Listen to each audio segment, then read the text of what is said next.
கிறிஸ்து இயேசுவுக்குள் பிரியமானவர்களே, இந்த நாளிலே அப்போஸ்தலனாகிய பவுல் கொலோசேயருக்கு எழுதின நிருபத்தை நாம் படிப்பதற்காக ஆயத்தமாக இருக்கிறோம்.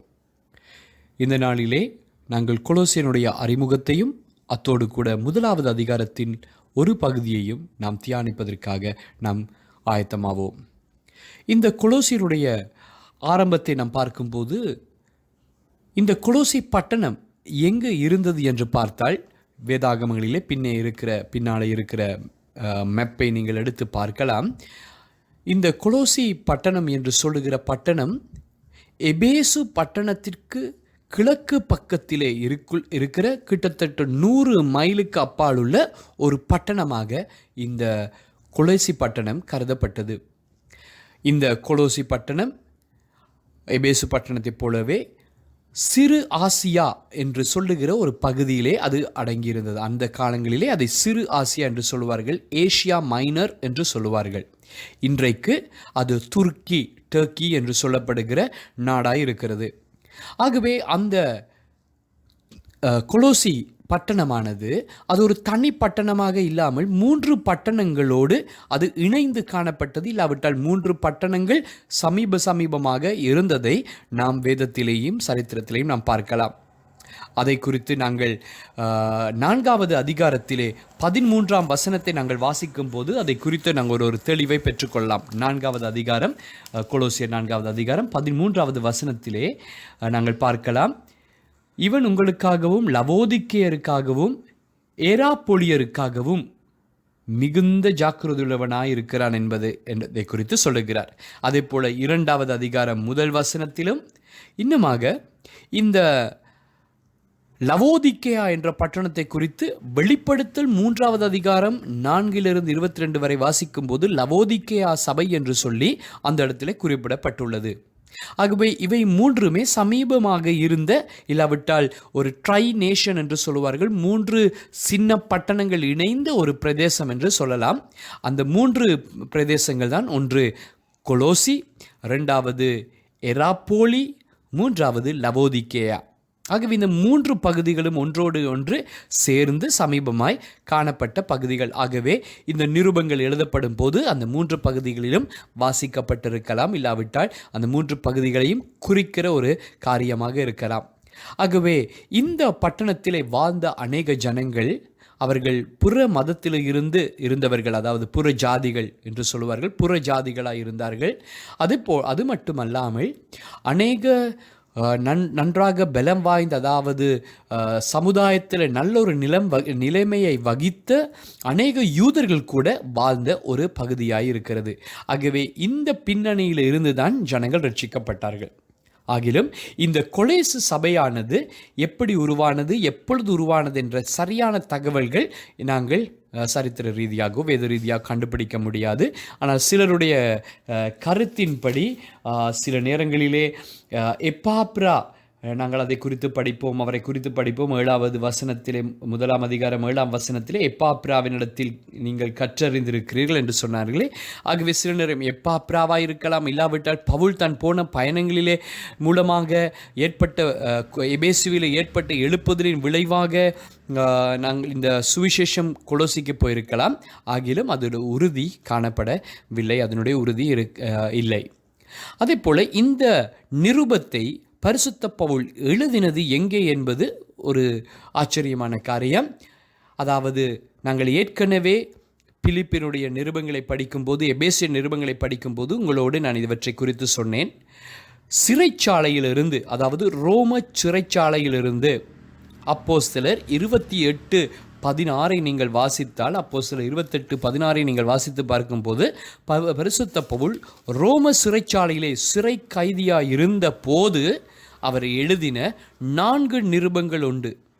அந்த 4 நிருபங்கள் எபேசியர், பிலிப்பியர், பிலமோன், மற்றது இன்றைக்கு நாம் படிக்கிற கொலோசி நிருபம். ஆகவே சிறைச்சாலையிலிருந்து எழுதப்பட்டது. இதற்கு ஆதாரம் கொலோசி 4ஆம் அதிகாரம் 18வது வசனம், அதாவது கடைசி புத்தகம் கடைசி வசனத்திலே, கடைசி அதிகாரம் கடைசி வசனத்திலே சொல்லப்படுகிறது, பவுலாகிய நான் என் கையினாலே எழுதி உங்களை வாழ்த்துகிறேன், நான் கட்டப்பட்டிருக்கிறதை நினைத்து கொள்ளுங்கள். ஆகவே அவர் சிறையிலிருந்து எழுதுவதற்கு அது ஆதாரமாக அமைகிறதை நாங்கள் பார்க்கிறோம்.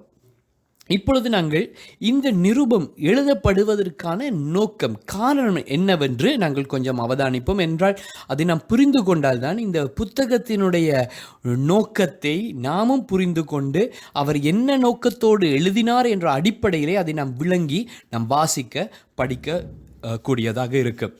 ஆகவே இதை குறித்து நாங்கள் பார்க்கும்போது பரிசுத்த பவுலுக்கு எப்பாப்ராவினிடத்தில் இருந்து, அதாவது 7வது வசனத்தில் நீங்கள் பார்த்தால் எப்பாப்ராவினிடத்தில் இருந்து ஒரு தகவல் கிடைக்கிறது. பாருங்கள், நாங்கள் வாசிப்போம் 7ஆம் வசனம்.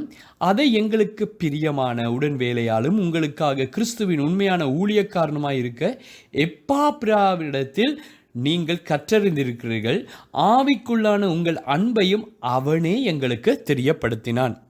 2ஆம் அதிகாரத்திலே 5ஆம் வசனத்திலையும் நாங்கள் பார்த்தால் பாருங்கள், 5ஆம் வசனத்திலே பார்க்கும்போது கூட எப்பாப்ராவின் இடத்தில் இருந்து இந்த செய்தி வருகிறதையும் இவர் தூரத்தில் இருந்து அதை கேட்கிறதை குறித்து அவர் சொல்லுகிறார். விசேஷமாக அவருக்கு கிடைத்த செய்தியானது நாங்கள் கொரிந்தியர் புத்தகத்தை படித்தது போல அல்ல, ஒரு நல்ல செய்தி எப்பாப்ராவினிடத்திலே இவர்களுக்கு கிடைத்தது.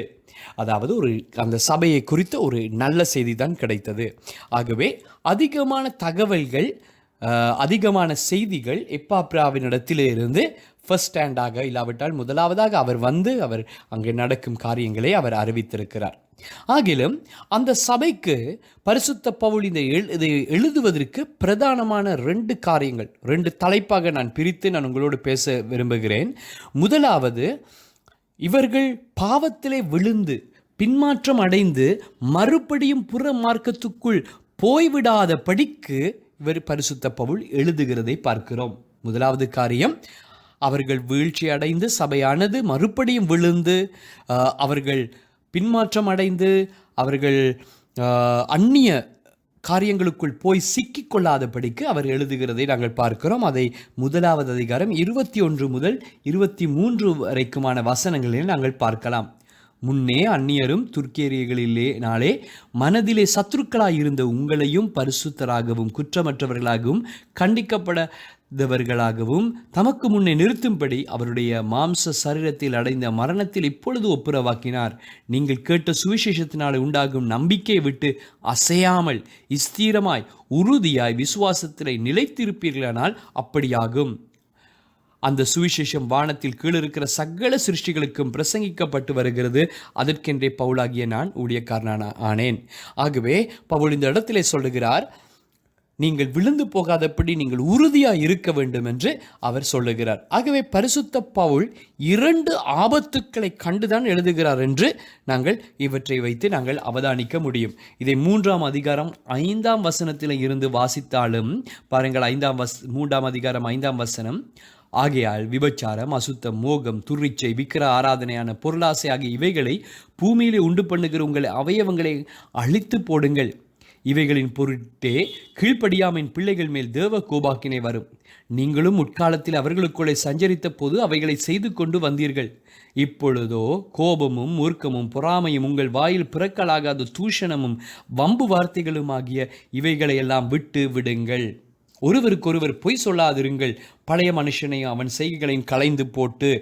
இப்படியாக நீங்கள் இதை வாசிக்கும் போது நீங்கள் அவதானிக்கக்கூடிய ஒரு காரியம்தான், அவர்கள் மறுபடியும் விழுந்து போகிற ஒரு அபாயம் இருந்தபடியினால் ஒரு வார்னிங், ஒரு எச்சரிப்பாக, ஒரு எச்சரிப்பின் செய்தியாக இந்த நிருபத்தை பரிசுத்த பவுல் சிறைச்சாலையிலிருந்து எழுதுகிறதை பார்க்கிறோம். இரண்டாவதாக, இதுதான் முக்கியமான காரியம், இதை குறித்து தான் அதிக கரிசனையோடு பரிசுத்த பவுல் எழுதுகிறார். அதாவது இந்த கொலோசியர் அவர்கள் உபதேசத்துக்கு, பிள்ளையான உபதேசத்துக்கு அவர்கள் விலகி போவார்கள் என்ற ஒரு ஆபத்து இருந்தபடினால் எழுதுகிறார். மறுபடியும் அதை சொல்லுகிறேன், உபதேசத்திலே விழுந்து போவார்கள் என்ற ஒரு அபாயம், ஆபத்து இருந்தபடினால் அவர் எழுதுகிறார்.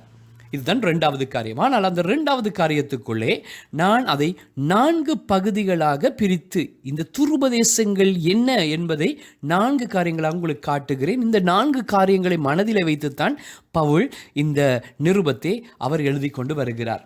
முதலாவதை நீங்கள் 2ஆம் அதிகாரம் 8ஆம் வசனத்திலே பார்த்தால், 2:8 பார்த்தால், லௌகிக ஞானத்தினாலும் மாயமான தந்திரத்தினாலும் ஒருவனும் உங்களை கொள்ளை கொண்டு போகாதபடிக்கு எச்சரிக்கையாயிருங்கள். அது மனுஷர்களின் பாரம்பரிய நியாயத்தையும் உலக வழிபாடுகளையும் பற்றினதை அல்லாமல் கிறிஸ்துவை பற்றினதல்ல. இவற்றை குறித்து நாங்கள் பின்பதாக 2ஆம் அதிகாரத்திலே படிப்போம்.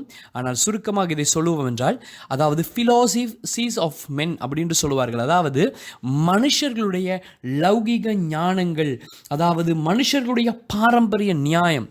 தலைப்பொன்றை நீங்கள் எழுதி கொள்வீர்கள் என்றால், மனுஷருடைய லௌகிக ஞானம், அதாவது உலக அறிவு, படிப்பு, அறிவு, அதன் அடிப்படையிலே நீங்கள் வஞ்சிக்கப்படாதிருங்கள் என்ற ஒரு காரியத்தை அவர் சொல்லுகிறார். அதாவது லௌகிக காரியங்கள். இதற்கு நாம் ஒரு உதாரணத்தை நாம் சொல்லுவேன் என்றால், இன்றைக்கு உலகத்தை எடுத்துக்கொண்டால் சில நேரம் ஆவிக்குரிய காரியங்களோடு நாம் சில நேரங்களில் சொல்லுவோம், ஆவிக்குரிய காரியங்கள் தேவைதான், ஆகிலும் கொஞ்சம் நாங்கள் அதாவது மனோ தத்துவம், சைக்காலஜி போன்ற பாடங்களையும் படித்திருந்தால் அது இதுக்கு உதவியாக இருக்கும் அல்லவா என்று சொல்வார்களே. அதுபோல அப்படியாக உலக அறிவு ஞானத்தை சார்ந்து அதை வைத்து சில நேரம் கர்த்தருடைய அந்த அன்பை நாம் இழந்து போக வாய்ப்பு உண்டு. ஆகவே அவர்களுக்கு இருந்த ஆபத்து இந்த லௌகீக ஞானம், அறிவு, இதன் அடிப்படையிலே திசை திருப்பப்படலாம். இரண்டாவதாக யூதர்களுடைய பாரம்பரியங்கள் 2:11 பார்த்தால், 2:11 அல்லாமலும் நீங்கள் கிறிஸ்துவை பற்றும் விருத்த சேதனத்தினாலே மாம்சத்துக்குரிய பாவ சரீரத்தை களைந்து போட்டதினால் கையால் செய்யப்படாத விருத்த சேதனத்தை அவருக்குள் பெற்றீர்கள். ரைட். அதாவது 11 பார்க்கிறோம், 16, 17 அதே காரியத்தை பார்க்கிறோம்.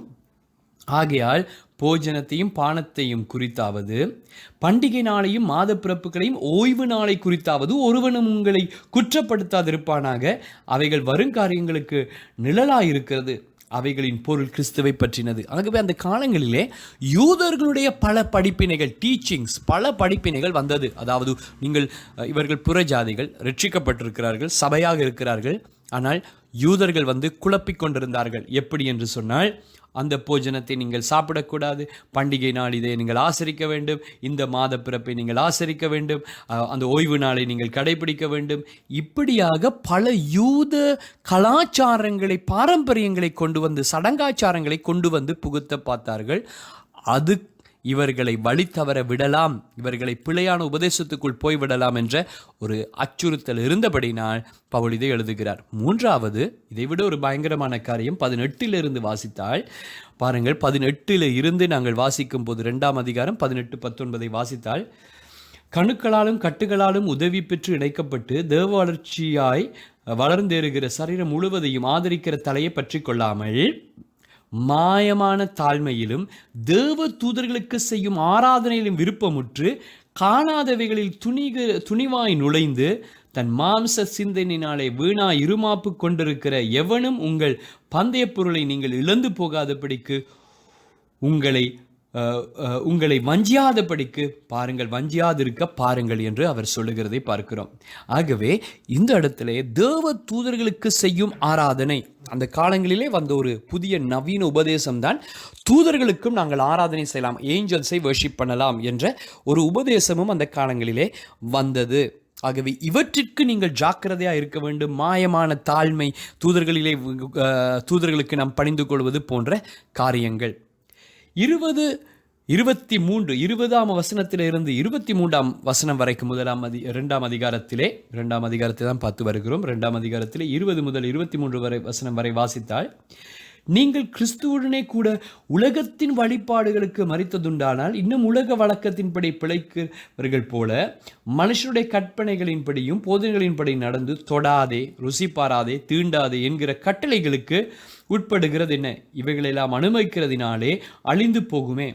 இப்படிப்பட்ட போதனைகள் சுய இஷ்டமான ஆராதனையும் மாயமான தாழ்மையையும் சரீர ஒடுக்கத்தையும் பற்றிய ஞானம் என்கின்ற பேர் கொண்டிருந்தாலும் இவைகள் மாம்சத்தை பேணுவதற்கு ஒழிய மற்றொன்றிற்கும் பிரயோஜனமாகாது.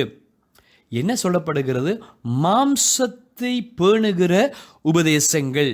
அதாவது இதை சந்நியாசித்துவம், அதாவது சந்நியாசிகளைப் போல வாழ வைக்கிற ஒரு காரியம். அதாவது நீங்கள் ஒரு பெண்ணை தொடக்கூடாது, நாங்கள் கொரிந்தியரில் ஒரு அளவு இதை படித்தோம், பெண்ணை தொடக்கூடாது, திருமணம் ஆகக்கூடாது, நீங்கள் பரிசுத்தமாக இருக்க வேண்டும் என்றால் தனியே இருக்க வேண்டும், நீங்கள் அதை புசிக்கக்கூடாது, நீங்கள் நன்றாக சாப்பிடக்கூடாது, இப்படியான பல கட்டுப்பாடுகளை கொண்டு வந்து போடுகிற ஒரு உபதேசம் வர ஆரம்பித்தது. ஆகவே இந்த 4 காரியங்களையும் வைத்து தான் பவுல் சொல்லுகிறார், ஜாக்கிரதையாயிருங்கள், பிழையான உபதேசங்கள் வந்து உங்களை பாதித்து விடலாம். இப்பொழுது நான் வேதத்திலிருந்து சற்று இப்பொழுது நடைமுறைக்குள்ள கொஞ்சம் வருகிறேன். இன்றைக்கும் இந்த ஆபத்து சபைக்கு இருக்கிறது. அதாவது இன்றைக்கு நாங்கள் எந்த செய்தியையும் யூடியூப் மூலமாக, இன்டர்நெட் மூலமாய் பெற்றுக்கொள்ளலாம். முந்தி நாங்கள் சபைக்கு வரும்போது சபையில் இருக்கிற செய்தியை மட்டும்தான் கேட்பது எங்களுடைய வழக்கம். அதிலே படிப்போம், நாங்கள் வேத பாடங்களை படிப்போம். இன்றைக்கு நாம் அநேக நேரங்களிலே வேத பாடங்களோ சபைக்கு வருகிறதை விட நாம் யூடியூப்லேயே நாங்கள் தேடி தேடி நாங்கள் சரியென்று நினைக்கிற எதையும் பார்த்து கொண்டு இருக்கிற ஒரு வழக்கம் வந்துவிட்டது. இதன் நிமித்தமாக அநேக எங்களுக்கு தெரியாத பல பிழையான துருபதேசங்கள் எங்களுக்குள்ளே வந்து விடலாம். இதன் நிமித்தம் பகைகள், பிரிவினைகள், பெருமைகள், மனமேட்டிமைகள் போன்ற காரியங்கள் வந்து கொண்டிருக்கும். ஆகவே தான் நாங்கள் விசேஷமாக துருபதேசங்கள் என்றால் நாங்கள் விசுவாசிகளிடம் கேட்டால் இதெல்லாம் கவனமாக இருக்க வேண்டும் அப்படி என்று நாங்கள் ஊழியக்காரராய் சொன்னாலும் அநேக விசுவாசிகள் சொல்லும் பதில், நாங்கள் எங்களுக்கு எல்லாம் தெரியும், நாங்கள் இதிலெல்லாம் விழவே மாட்டோம் என்று அவர்கள் சொல்வார்கள். ஆனால் பவுலுடைய எச்சரிப்பு கடிதங்களை பார்க்கும்போது நாம் ஒன்றை அறியலாம். அந்த காலத்தில் இருந்து இந்த காலம் வரைக்கும் பிசாசினுடைய ஒரு உபாய தந்திரம்தான் உபதேசங்கள். அதாவது மெதுவாக ஒரு பிழையான உபதேசத்தை கொண்டு வருவான். அது பிழை என்று கூட தெரியாமல் அதுக்குள்ளே போய் சிக்குண்டு நாம் குழம்பி பின்மாற்றம் அடைந்து கர்த்தருடைய ஆதி அன்பையும் ஆதி மேன்மையும் விட்டுவிட வாய்ப்பு உண்டு. இது மிக மிக ஆபத்தானது. இது மிக மிக ஆபத்து. நான் ஒரு சின்ன ஒரு உதாரணத்தை உங்களுக்கு சொன்னால், சில நேரம் பாருங்கள், நான் ஒரு சின்ன வீடியோவையும் குரூப்ஸில் போட்டிருக்கிறேன், அதை நீங்கள் பார்த்திருந்தால் நீங்கள் புரிந்து கொள்வீர்கள்.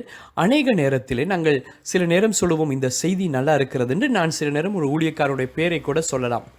ஆனாலும் உடனே நாங்கள் போய் அவரையே பின்பற்ற நாங்கள் பார்ப்போம். ஆனால் மறந்துவிடக்கூடாது, அவர் எங்களுடைய ஊழியக்காரன் அல்ல, அவர் எங்களுடைய தகப்பன் அல்ல. சரியாக நான் சொன்னால் அல்மாசிலே சாப்பாடு நன்றாக இருக்கிறது என்று நான் சொன்னால், ஒரு நாள் போய் சாப்பிட்டு பாருங்கள் என்று நான் சொல்லலாம். நீங்களும் ஒரு மாதத்துக்கு ஒரு நாள் போய் சாப்பிட்டு பார்ப்பது தவறே இல்லை. ஆனால் நீங்கள் அனுதினமும் வீட்டு சாப்பாடை விட்டு அல்மாசிலே சாப்பிட ஆரம்பித்தால் மிக சீக்கிரமாக உங்களுடைய கொலஸ்ட்ரால் அதிகரித்து உங்களுடைய பொருளாதாரம் வீழ்ச்சி அடைந்து எல்லாமே குழம்பி போய்விடும். ஆகவே எப்பொழுதுமே வீட்டு சாப்பாடு பெஸ்ட். அதே போல் உங்களை நடத்துகிற சபை ஊழியக்காரர் உங்களுடைய சபை ஒழுங்குகளுக்கு கீழே இருப்பது நல்லது. நாம் பலவிதமான செய்திகளை கேட்டு அந்த சபை இப்படி செய்கிறார்கள், இவர்கள் அப்படி சொல்லுகிறார்கள், ஆகவே நாங்கள் இப்படி செய்யலாம் என்றெல்லாம் சொல்லாமல், என்னுடைய அப்பா சொல்லுவதை கேட்டு செய்வது நல்லது என்றொரு பிள்ளை இருக்கிறது எப்படி இருக்குமோ அப்படியே சபை ஒழுங்குக்குள் சபையார் இருப்பது மிக மிக நல்லது. இன்றைக்கு இன்டர்நெட் மூலமாக ஏற்பட்டுள்ள மிகப்பெரிய ஆபத்து அநேக விதமான உபதேசங்கள். ஏனென்றால் சில நேரம் நீங்கள் இன்டர்நெட்டை திறந்து எங்கள் சபையினுடைய ஒன்றை பார்த்து கொண்டிருப்பீர்கள், கொஞ்சத்திலே மற்றதை தட்டுவீர்கள், மற்றதை தட்டி எது சரி எது பிழை என்று தெரியாமல் நீங்கள் ஆழத்துக்குள்ளே போய், நாங்கள் திரைப்படம் தானே பார்க்கவில்லை, நாங்கள் பிரசங்கம் தானே கேட்கிறோம் என்று சில நேரம் துருபதேசங்களுக்கு இடம் கொடுத்து நாம் வழி விலகி போக வாய்ப்பு உண்டு, ஒரு அபாயம் உண்டு. அன்றைக்கு இருந்தது போல இன்றைக்கும் தேவனுடைய ஊழியக்காரனாக உங்களை நான் எச்சரிக்கிறேன். ஜாக்கிரதையாயிருங்கள், விழித்திருங்கள், ஞானமுள்ளவர்களாய் நடந்து கொள்ளுங்கள். சபையினுடைய காரியங்களை இணைந்து பாருங்கள். ஒரு பிள்ளைக்கு நாங்கள் அடிக்கடி சொல்லுவோம் இல்லையா, நீ மகனே நீ இதை வாங்கினால் யாராவது ஒரு டஃபி கொடுத்தால் கூட வந்து எங்களுக்கு சொல்லு, அந்த அங்கிள் ஓகே அதை எடுக்கலாம் என்று நாங்கள் உங்களுக்கு பெர்மிஷன் கொடுத்தோம். அப்பா அம்மாவுக்கு சொல்லாமல் நீ செய்யாது என்று சொல்லுவோமே, அதே போல் ஒரு சபை விசுவாசிகள் கூட ஒரு சபை ஊழியக்காரருடைய கைடன்ஸிலே இந்த செய்தியை கேட்பது நல்லதா, இந்த பாடல்களை கேட்பது நல்லதா, இது எப்படி இருக்கிறது என்ற ஒரு ஆலோசனை கேட்டு செய்வது நல்லது. ஆனால் சில நேரங்கள் நாங்கள் கொஞ்சம் வளர்ந்து விட்டோம் என்று அந்த ஒரு மேட்டிமையான எண்ணம் வந்தவுடனே நாங்கள் ஏன் கேட்டு செய்ய வேண்டும், நினைத்ததை செய்வேன் என்று நாங்கள் துணிகரம் உள்ளவர்களாய் போய் சில நேரங்களிலே வழி தவறி போக வாய்ப்பு உண்டு. நாம் இந்த உலகத்திலே நல்ல கிறிஸ்தவர்களாக இருக்க வாயலாம், ஆனால் சில நேரம் பரலோகத்தையும் இழந்து விடுகிற வாய்ப்புண்டு. ஏனென்றால் இந்த லவோதிக்கேயா சபை வெளிப்படுத்தலை நீங்கள் வாசித்து பாருங்கள். லவோதிக்கேயா சபை இல்லாவிட்டால் கொலோசி சபை என்று சொல்லலாம். இன்றைக்கு அந்த சபை எங்கு இருந்தது என்று ஒரு அடையாளம் இல்லாதபடி அந்த சபை இல்லாமலே போய்விட்டது. ஆகவே பவுல் எச்சரித்தார், ஆனாலும் ஏதோ ஒரு காரணத்தினால் அந்த சபை இல்லாமலே போய்விட்டது. ஆகவே இதையும் நான் உங்களுக்கு சற்று ஞாபகப்படுத்தினால் நல்லது. இன்றைக்கு அதற்கு அத்தாட்சி இல்லாமல், அந்த சபைக்கு அத்தாட்சி இல்லாமலே போய்விட்டது. காரணம் இந்த காரியங்களாய் இருக்கலாம். சற்று யோசித்து பாருங்கள். சரி, இப்பொழுது இந்த புத்தகத்திலே பவுல் எதற்கு இதை செய்ய வேண்டாம் என்று எங்களை எச்சரிப்பதோடு எதை செய்ய வேண்டும் என்று சொல்லுகிறார். அதுதான் இந்த புத்தகத்தினுடைய பிரதானமான காரியம், இல்லாவிட்டால் பிரதானமான மைய வசனம் என்று நாம் சொல்லக்கூடியதாக இருக்கும். 8ஆம் வசனத்தில் 2ஆம் அதிகாரம் 8ஆம் வசனத்தில் இருந்து நீங்கள் வாசிக்கும் போது மன்னித்துக் கொள்ளுங்கள், 1ஆம் அதிகாரம் 13ஆம் வசனத்திலே இருக்கிறது பாருங்கள். 1ஆம் அதிகாரம் 13வது வசனத்திலே, இருளின் அதிகாரத்தினின்று நம்மை விடுதலையாக்கி தமது அன்பின் குமாரனுடைய ராஜ்யத்துக்கு உட்படுத்தினவருமாயிருக்கிற பிதாவை ஸ்தோத்திரிக்கிறேன். ஆகவே அன்பின் குமாரனுடைய ராஜ்யத்துக்குள் நாம் வருவது மிக முக்கியம். ஆகவே நாம் என்ன நடந்தாலும், யூடியூபோ எதுவாக இருந்தாலும், எல்லாவற்றையும் விட அவருடைய வார்த்தைக்கு, வேதத்துக்கு, ஜெபத்துக்கு, அவருடைய ராஜ்யத்துக்குள் வருவதை நாம் அதிகமாய் தேட வேண்டும். நாம் 1ஆம் அதிகாரத்துக்குள்ளே கடந்து செல்வோம். நேரமும் வேகமாய் கடந்து போனபடினால் 1ஆம் அதிகாரத்துக்குள்ளே செல்வோம். ஆகவே முதல் 2 வசனங்களிலே நாங்கள் பார்க்கிறோம், வழமை போல பரிசுத்த பவுல் சபையை, கொலோசு சபையை அவர் வாழ்த்துகிறார். தன்னை தேவனுடைய சித்தத்தினால் இயேசு கிறிஸ்துவின் அப்போஸ்தலனாகிய பவுல் என்று தன்னை அறிமுகப்படுத்துகிறார். ஏற்கனவே நாங்கள் இதை மற்ற புத்தகங்களை படிக்கும்போது நாங்கள் சொன்னோம், பவுல் பெருமைக்காக அதை சொல்லாமல், நான் அதிகாரபூர்வம் உள்ள ஒரு ஊழியக்காரன், நான் அப்போஸ்தலன், கர்த்தருடைய சித்தத்தினாலே ஆகியிருக்கிறேன், அந்த அதிகாரத்தின்படி எழுதுகிறேன் என்பதையும் சற்று அவர் சொல்ல விரும்புகிறார். இல்லாவிட்டால் பாருங்கள், ஒரு போலீஸார் வந்து தன்னுடைய ஐடென்டி கார்டை காட்டி இல்லாட்டி யூனிஃபார்மை போட்டு வரும்போது நாங்கள் கொஞ்சம் பயந்து கீழ்ப்படிவோம் என்றால் அவர் அதிகாரப்பூர்வம் உள்ளவர். ஆகவே அதே போல இந்த பரிசுத்த பவுலும், நான் அதிகாரமுடைய ஒரு அப்போஸ்தலன், தேவனுடைய சித்தத்தினாலே அழைக்கப்பட்ட ஒரு அப்போஸ்தலன் என்பதை சொல்லிவிட்டு தான் புத்தகத்தை அவர் எழுத ஆரம்பிக்கிறார். அத்தோடு தன்னோடு கூட சகோதரனாகிய தீமோத்தேயு இருக்கிறதையும் அவர் சொல்லுகிறார். ஆகவே சகோதரன் தீமோத்தேயுவையும் சேர்த்து அவருடைய வாழ்த்துக்களை அவர் சொல்லுகிறதை பார்க்கிறோம். ஆகிலும் தீமோத்தேயு இதை எழுதினதாக இல்லை, ஆனால் தீமோத்தேயு அவரோடு கூட இருந்திருக்கிறார். இப்படியாக 2ஆம் வசனத்தில் அவர் யாருக்கு எழுதுகிறார் என்றால், சபையில் உள்ள பரிசுத்தவான்களும் விசுவாசிகளுமாக இருக்கிற சகோதரர்களுக்கு அவர் எழுதுகிறார். ஆகவே ஏற்கனவே நாங்கள் மற்ற புத்தகங்களை படிக்கும்போது படித்தோம், அவர் சபைக்கு எழுதும் போது சபை விசுவாசிகளை விசுவாசிகள் என்று அழைக்காமல், இன்றைக்கு தான் விசுவாசிகள் என்று நாம் அழைக்கிறோம், அன்றைக்கு சபை யாருக்கு? பரிசுத்தவான்கள் என்று பெயர். ஆகவே பரிசுத்தவான்கள் என்று சொல்லும்போது பயந்து விட வேண்டாம். பரிசுத்தவான்கள் என்றால் எந்த ஒரு தவறும் செய்யாத ஒரு பரிசுத்த, அதாவது அந்த புனிதன் அப்படி என்பது அல்ல. பரிசுத்தவான் என்ற வார்த்தையினுடைய அர்த்தம் கிரேக்க மொழியிலிருந்து வரும்போது பார்க்கிறோம், வேறு பிரிக்கப்பட்டவர்கள். ஆகவே சபை என்று சொல்லும் போது நாங்கள் வேறு பிரிக்கப்பட்டவர்கள். ஆம், சில பலவீனங்கள் உண்டு, சில பிழைகள் உண்டு, பரிபூர்ணம் இல்லை, ஆனால் நாங்கள் வித்தியாசமானவர்கள். மற்றவர்களை விட, உலகத்தை விட நாம் வேறு பிரிக்கப்பட்ட ஒரு கூட்டமாய் இருக்கிறதை நாங்கள் பார்க்கிறோம். ரைட், 3ஆம் வசனத்துக்குள்ளே நாங்கள் கடந்து செல்லுவோம். நாம் 3ஆம் வசனத்தில் இருந்து நாங்கள் 8ஆம் வசனம் வரைக்கும் நாங்கள் சற்று ஒரே தலைப்பின் கீழே இதை உங்களுக்கு பிரித்து எடுத்து காண்பிக்கிறது நல்லதென்று நான் யோசிக்கிறேன். என்னவென்றால் 3ஆம் வசனத்திலிருந்து பார்க்கும்போது பாருங்கள், பவுல் ஒரு காரியத்தை சொல்லுகிறார். நான் எல்லாவற்றையும் வாசித்து விட்டு அதன் பின்பதாக வருகிறேன்.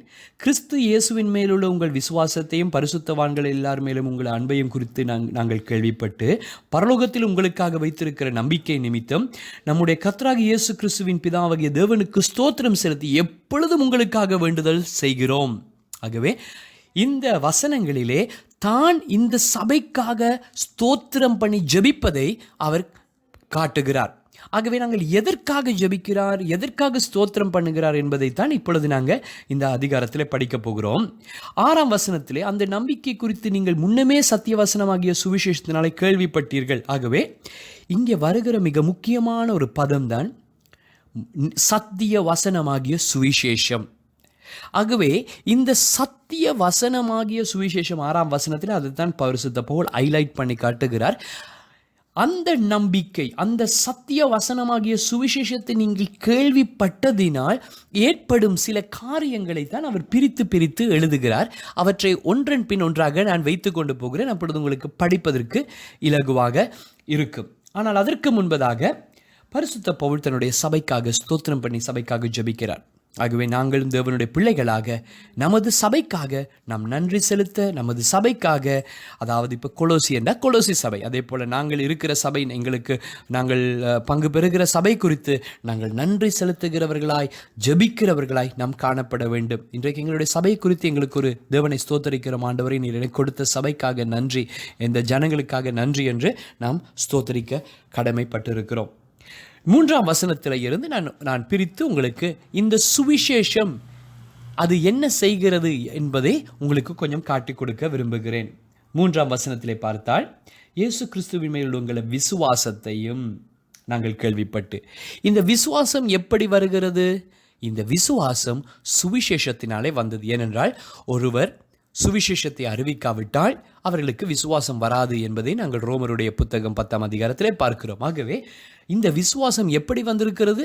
விசுவாசத்தினால் வந்திருக்கிறது. ஆகவே பாருங்கள், சுவிசேஷத்துக்கும் விசுவாசத்துக்கும் தொடர்பு. ஆகவே உங்கள் விசுவாசத்தை கண்டு நான் ஆண்டவரை ஸ்தோத்திரிக்கிறேன் என்று சொல்லுகிறார். ஆகவே அவர்களுக்குள்ளே, அந்த கொலோசி சபைக்குள்ளே இருந்தது என்ன? முதலாவது விசுவாசம் இருந்தது. ஏனென்றால் நீங்கள் பின்பதாக வாசித்து பாருங்கள், 2 தெசலோனிக்கேயர் 1ஆம் அதிகாரம் 7 தொடக்கம் 8 வாசித்து பார்த்தால், 2 தெசலோனிக்கேயர் 1ஆம் அதிகாரம் 7 தொடக்கம் 8 வாசித்து நீங்கள் பார்த்தால் அந்த இடத்துல நீங்கள் பார்க்கலாம், விசுவாசிக்காதவர்கள், இந்த சுவிசேஷத்துக்கு கீழ்ப்படியாதவர்கள், இல்லாவிட்டால் சுவிசேஷத்துக்கு விசுவாசிக்காதவர்கள் அவர்கள் ஆக்கினைக்குள் தீர்ப்புக்குள் ஆகுவார்கள், அவர்கள் தண்டிக்கப்படுவார்கள் என்ற ஒரு எச்சரிப்பை நாங்கள் பார்க்கிறோம். ஆகவே நாம் விசுவாசிக்கிறவர்களாய் காணப்பட வேண்டும். இரண்டாவதாக அவர் சொல்ல வருகிற ஒரு காரியம், இந்த விசுவாசம் சபைக்குள்ளே வந்தபடினால், அதாவது சுவிசேஷத்தினாலே நீங்கள் கேள்விப்பட்டதினால் நீங்கள் விசுவாசித்தீர்கள், அதனால் ஏற்பட்டது என்ன? உங்கள் அன்பையும் குறித்து நாங்கள் கேள்விப்படுகிறோம். அடுத்தது அவர்களுக்குள்ள ஆட்டோமேட்டிக்காக கர்த்தருடைய ஒரு அன்பு வருகிறது. இந்த அன்பு என்று சொல்லும்போது இதை நீங்கள் பிலிப்பியர் 2:2 நீங்கள் இதே காரியத்தை வாசிக்கலாம். பரிசுத்தவான்கள் மேலுள்ள அன்பு. இது கர்த்தரை நேசிக்கிற அன்பு மட்டுமல்ல, இது பாருங்கள், பரிசுத்தவான்கள் எல்லார் மேலும் உள்ள, பரிசுத்தவான்கள் சபையார் எல்லார் மேலும் உள்ள உங்கள் அன்பையும் குறித்து நாங்கள் கேள்விப்பட்டு, அந்த சபைக்குள்ளே என்ன ஏற்பட்டது? அன்பு. ஆகவே சுவிசேஷம் வந்தவுடனே ஒரு மனுஷனுக்குள்ள விசுவாசம் வரும். அந்த விசுவாசம் வந்ததினால் ஏற்படுகிற விளைவு, இல்லாவிட்டால் அதனுடைய தாக்கம் என்ன தெரியுமா? அதுதான் அன்பு வரும் என்றால் ரோமர் 5:5 வாசிக்கிறோம், பரிசுத்த ஆவியானவர் மூலமாக தேவ அன்பு நம்முடைய இருதயங்களிலே ஊற்றப்பட்டிருக்கிறது. ஆகவே அன்பின் நிமித்தமாக ஒருவரை ஒருவர் நாங்கள் நேசிக்க பழகிக்கொள்ளும். கர்த்தரை நேசிப்பது மட்டுமல்ல, பரிசுத்தவான்களை நேசிக்க. ஆகவே நாம் ஒருவரை ஒருவர் நேசிக்க முடியாமல், நாங்கள் சபையை நேசிக்க முடியாமல், சபையில் இருக்க பரிசுத்தவான்களை அன்பு கூற முடியாமல் இருந்தால் எங்கள் ரட்சிப்புக்கே ஒரு கேள்விக்குறி. ஒன்று, நாம் ரட்சிக்கப்படாமல் இருக்க வேண்டும், இல்லாவிட்டால் நாம் பின்மாற்றம் அடைந்த ஒரு கிறிஸ்தவனாய் இருக்க வேண்டும். ஆகவே அன்பினால் ஒருவரை ஒருவர் சேவிக்க வேண்டும். அன்பு என்று சொல்லும்போது சில நேரம் நாங்கள் வார்த்தையினால் சொல்லுவதல்ல. யோவானுடைய யோவானுடைய புத்தகம் சுவிசேஷம் 13ஆவது அதிகாரத்தை நீங்கள் வாசித்து பாருங்கள். இயேசு அன்பை குறித்து பேசும்போது ஒருவரை ஒருவர் சேவிக்கும்படிக்காக, ஒருவருக்கு ஒருவர் தாழ்ந்து போகும்படிக்காக அவர் சொல்லுகிறார். ஆகவே அன்பு என்பது நான் இவரை நேசிக்கிறேன் அப்படி என்று வார்த்தையிலே சொல்லுவதல்ல, கிரியைகளிலே காண்பிப்பது. ஆகவே நான் அடிக்கடி சொல்லுகிற ஒரு பதம் இருக்கிறது, அதுதான் கிரியை இல்லாத அன்பு அது அன்பல்ல. கிரியை இல்லாத அன்பு அன்பல்ல, இல்லாவிட்டால் அது செத்த ஒரு அன்பு. கிரியைகள் உள்ள ஒரு அன்பாய் எங்களுடைய அன்பு காணப்பட வேண்டும். நாங்கள் ஒருவரை நேசிப்போம் என்றால் அவர் விரும்புகிறதை செய்வோம், அவருக்கு நாங்கள் ஒத்துழைப்போம், அவருக்கு நாம் கீழ்ப்படிவோம், அவருக்கு தாழ்ந்து போவோம், அவரோடு இணைந்து கொள்வோம். அதை செய்யாமல் நான் நேசிக்கிறேன் என்பது அன்பு அல்ல. இது உலகத்தாரிடம் காணப்படாது, ஆனால் சபையிடம் மட்டும்தான் காணப்படும். ஏனென்றால் உலகத்திலே தனக்கு விருப்பமானவர்களோடு தான் பழகுவார்கள். ஆனால் சபை என்று சொல்லும்போது அன்பு ஊற்றப்பட்டபடினால், அந்த அன்பினால் எல்லாரையும் நேசிக்கிற ஒரு கிருபை நமக்கு கிடைக்கிறது. 3வது காரியம், இந்த அன்பு எங்களுக்குள்ளே வந்தபடினால் ஏற்படுகிற காரியம் என்ன? பாருங்கள், 6வது வசனம்.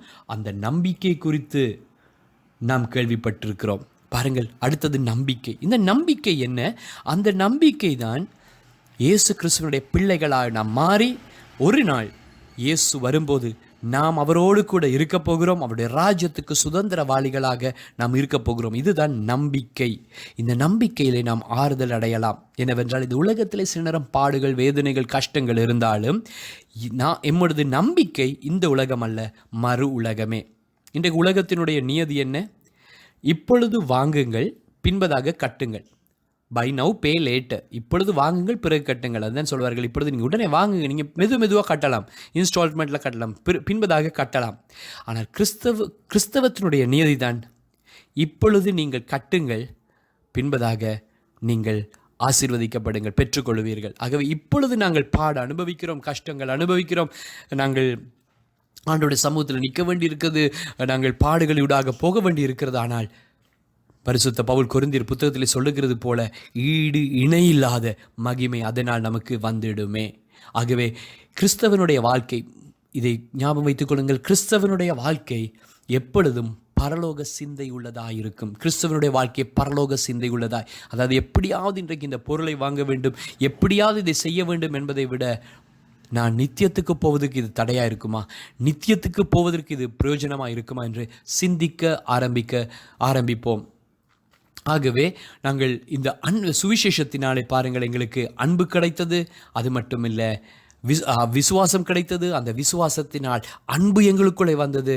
அந்த அன்பின் நிமித்தமாக இன்றைக்கு பரலோகத்துக்கு போகிற ஒரு நிச்சயம், எதிர்காலத்தை குறித்த ஒரு நிச்சயம். அது மட்டுமல்ல, இந்த 6ஆம் வசனத்திலே பார்த்தால், அந்த சுவிசேஷம் உலகமெங்கும் பரம்பி பலன் தருகிறது போல உங்களிடத்திலும் வந்து நீங்கள் அதை கேட்டீர்கள் என்று சொல்லி அவர் சொல்லுகிறார். ஆகவே அடுத்ததாக இந்த சுவிசேஷம் நாங்கள் பெற்றுக்கொண்டது மட்டுமல்ல, நாங்கள் விசுவாசித்தது மட்டுமல்ல, நாங்கள் அன்பாய் பழகுவது மட்டுமல்ல, எமக்கு எதிர்காலத்தில் ஒரு நம்பிக்கை இருப்பது மட்டுமல்ல, இந்த சுவிசேஷம் உலகத்தின் முடிவு பரியந்தம் போக வேண்டிய ஒரு காரியம், அது போக வேண்டிய ஒரு காரியமாக இருக்கிறது. ஆகவே இது எங்கள் மேல் விழுந்த கடமை. சுவிசேஷத்தை கேட்டு ரட்சிக்கப்பட்ட எவரும் ஆத்தும ஆதாயம் செய்யாமல் இருக்க முடியாது. நாங்கள் ஆத்துமக்களை ஆதாயப்படுத்தாவிட்டால் அதனுடைய அர்த்தம் நாங்கள் உண்மையான ரட்சிப்பை, உண்மையான அந்த சுவிசேஷத்தின் அன்பை நாங்கள் பெற்றுக்கொள்ளவில்லை என்பதே அர்த்தம். 5ஆவதாக அதே வசனத்துக்குள்ளே இதனால் என்ன நடக்கிறது? நாங்கள் பலன்களை காணுகிறோம். அது பாருங்கள், 6ஆம் வசனத்திலே, அந்த சுவிசேஷம் உலகமெங்கும் பரம்பி பலன் தருகிறது. இந்த சுவிசேஷம் பலன் கொடுக்க வேண்டும், அது கனி கொடுக்க வேண்டும், கிரியைகளை நடப்பிக்கப்பட வேண்டும். நாங்கள் சுவிசேஷத்தை அறிவிக்கிறோம், அதை நம் பலன்களை காணுகிற ஒரு பலன் கொடுக்கிறதாய் காணப்பட வேண்டும். அடுத்ததாக நாங்கள் பார்க்கிறோம், இது நிமித்தமாக இந்த சுவிசேஷம் 7ஆம் வசனம், அதை எங்களுக்கு பிரியமான உடன் வேலையாலும் உங்களுக்காக கிறிஸ்துவின் உண்மையான ஊழியக்காரனுமாயிருக்கிற எப்பாப்ராவினிடத்தில் நீங்கள் கற்றறிந்திருக்கிறீர்கள். ஆகவே இந்த சுவிசேஷம் எப்படி வந்தது? மனிதன் மூலமாய் வந்தது. இன்றைக்கு சிலர் இருக்கிறார்கள், சொல்லுவார்கள், நாங்கள் கடவுளுடைய சத்தத்தை கேட்போம், மனிதனுடைய சத்தத்தை கேட்க மாட்டோம். ஆனால் தேவனுடைய மெத்தட், நான் அடிக்கடி சொல்லுவேன், காட்ஸ் மெத்தட் இஸ் மேன். தேவனுடைய முறையே மனிதன் தான். தேவன் மனிதர்களை தான் அவர் எங்களை திருத்தவோ, எங்களை மாற்றவோ, எங்களை ரட்சிக்கவோ, எங்களை நடத்தவோ அவர் விடுகிறது. நாங்கள் அநேகர் நினைக்கிறது, எங்களை யாரும் நடத்த தேவையில்லை, நேரடியாக தேவனோடு கண்டாக்ட், நேரடியாக பரலோகத்தோடு எனக்கு கனெக்ஷன் ஏற்படுத்தலாம் என்று நாங்கள் நினைக்க பார்க்கிறோம். அது வேதத்தினுடைய முறை அல்ல. அப்படி ஒரு முறை வேதத்தில் நாங்கள் வாசிக்க முடியாது. ஆகவே அப்போஸ்தலர்கள் டிரெக்டாக ஆண்டவரோடு தொடர்பு கொண்டார்கள். ஆனால் அதற்கு பின்பதாக எல்லாருமே நாங்கள் யாரையோ சார்ந்து இருக்கிறவர்களாய் காணப்படுகிறோம். ஆகியதான் வேதம் சொல்லுகிறது, உங்களை நடத்துகிறவர்கள் உங்களுக்கு உத்தரவாதிகளாக இருக்கிறபடினால், அவர்கள் விழித்திருக்கிறபடினால் அவர்களை கனம் பண்ணுங்கள். ஆகவே எங்களை நடத்துவதற்கென்று யாராவது தேவை. ஆகவே இந்த சுவிசேஷம் யார் மூலமாக அறிவிக்கப்பட்டது? எப்பாப்ராவின் மூலமாக அறிவிக்கப்பட்டது. அவன் உண்மையான ஒரு உடன் வேலையாள், இல்லாவிட்டால் ஒரு அடிமை. ஆங்கில பைபிள் சொல்லுகிறது, இஸ் அ ஸ்லேவ். அவன் ஒரு அடிமையாக எங்களோடு இணைந்து அவன் இந்த சுவிசேஷத்தை கொண்டு வந்தான். ரோமர் 10:14 ஏற்கனவே நான் சொன்னது போல, இந்த சுவிசேஷத்தை ஜனங்கள் கேள்விப்படாவிட்டால் எப்படி விசுவாசிப்பார்கள்? அவர்கள் விசுவாசிக்க வேண்டும் என்றால் இந்த சுவிசேஷம் அறிவிக்கப்பட வேண்டும். அப்படி என்றால் இந்த சுவிசேஷத்தை அறிவிக்க பிரசங்கிக்கிறவர்கள் தேவை, சுவிசேஷத்தை சொல்லுகிறவர்கள் தேவை. இன்றைக்கு நாம் சுவிசேஷத்தை சொல்ல ஒரு தீர்மானத்தை எடுப்போமா? ஆண்டோடைய சுவிசேஷ காரியங்களை நாங்கள் ஈடுபடுவோம். ஆத்துமாக்களை ஆதாயப்படுத்த, ஏனென்றால் கர்த்தர் மனிதனை சார்ந்து நம்பி இருக்கிறார் இந்த சுவிசேஷத்தை சொல்லுவதற்காக. அடுத்த பாடத்திலே நாங்கள் 9வது வசனம் முதல் இந்த அதிகாரம் முடியும் வரைக்கும் 29வது வசனம் வரைக்கும் அடுத்த பாடத்தில் நாங்கள் படிப்போம். கர்த்தர் தாமே உங்களை ஆசீர்வதிப்பாராக.